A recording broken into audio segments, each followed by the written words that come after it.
If you really want to get lasting change, real results that stick around, what do you got to do? If you want lasting change, you've got to give up this idea of trying something. You got to decide you're going to commit to mastery.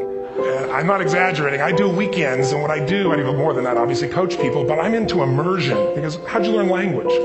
You didn't learn it by just learning principles. You got in it and you did it so often that it became real. And the bottom line of why I'm here, besides being a crazy mofo, is that I'm really in a position, I'm not here to motivate you, obviously. You don't need that. And a lot of times that's what people think I do. And it's the furthest thing from it. What happens though is people say to me, well, I don't need any motivation. And I say, well, that's interesting. That's not what I do.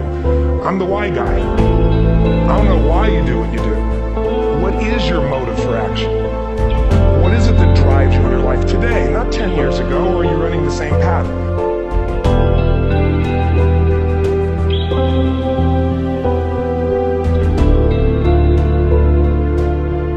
We can play this game in our head, but I really want to know what's driving you. And what I'd like to maybe invite you to do by the end of this talk is explore where you are today for two reasons. One, so that you can contribute more.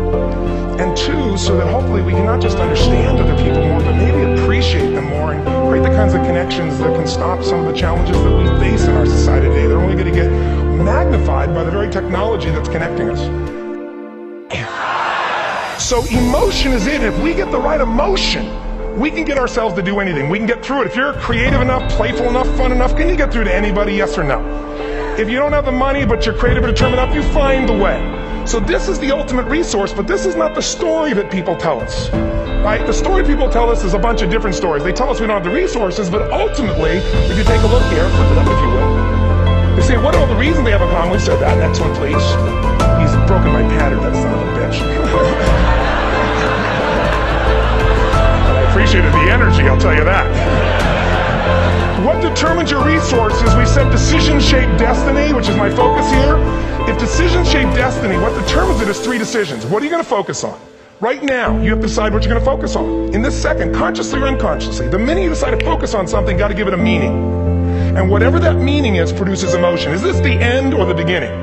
Is God punishing me or rewarding me, or is this the roll of the dice? And emotion then creates what we're going to do, or the action. So think about your own life, the decisions that have shaped your destiny. And that sounds really heavy, but in the last 5 or 10 years, 15 years, haven't there been some decisions you've made that if you made a different decision, your life would be completely different? How many could think of one, honestly? Better or worse? Say I. So the bottom line is maybe it was where to go to work, and you met the love of your life there. Maybe it was a career decision. I know the Google geniuses I saw here. I mean, I understand that their decision was to sell their technology at first. What if they made that decision versus to build their own culture? How would the world be different? How would their lives be different? Their impact. The history of our world is these decisions. When a woman stands up and says, no, I won't go to the back of the bus, she didn't just affect her life. That decision shaped our culture. Or someone standing in front of a tank. Or being in a position like Lance Armstrong and someone says to you, you've got testicular cancer. That's pretty tough for any male, especially if you ride a bike. You got it in your brain, you got it in your lungs. But what was his decision on what to focus on?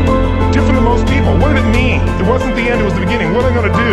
He goes off and wins 7 championships he never won once before the cancer because he got emotional fitness, psychological strength. That's the difference in human beings that I've seen of the 3 million I've been around. Because that's about my lab. I've had 3 million people from 80 different countries that I've had a chance to interact with over the last 29 years. And after a while, patterns become obvious. You see that South America and Africa maybe connect in a certain way, right? Other people say, oh, that sounds ridiculous. It's simple. So, what shaped Lance? What shapes you? 2 invisible forces. Very quickly. 1, state. We all have had times. Have you had a time you did something and after you did it, you thought to yourself, I can't believe I said that. I can't believe I did that. That was so stupid. Who's been there? Say I. Have you ever done something after you do it, you go, that was me. Right? It wasn't your ability, it was your state. Your model of the world is what shapes you long term. Your model of the world is the filter. That's what's shaping us. That's what makes people make decisions. When we want to influence somebody, we got to know what already influences them. And it's made up of 3 parts, I believe. First, what's your target? What are you after? Which I believe it's not your desires. You can get your desires and goals. How many of you got a goal or desire and thought, is this all there is? How many have been there? Say I. So it's needs we have. I believe there are 6 human needs. Second, once you know what the target that's driving you is and you uncover it for the truth, you don't form it, you uncover it. Then you find out what's your map. What's the belief systems that are telling you how to get those needs?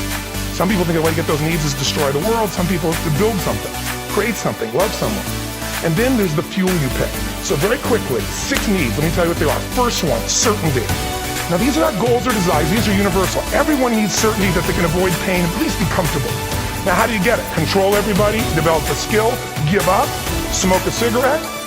And if you got totally certain, ironically, even though we all need that, like you're not certain about your health or your children or money, you don't think about much more. You're not sure the ceiling's going to hold up. You're going to listen to any speaker. But while we go for certainty differently, if we get total certainty, we get what? What do you feel if you're certain? You know what's going to happen, when it's going to happen, how it's going to happen. What would you feel?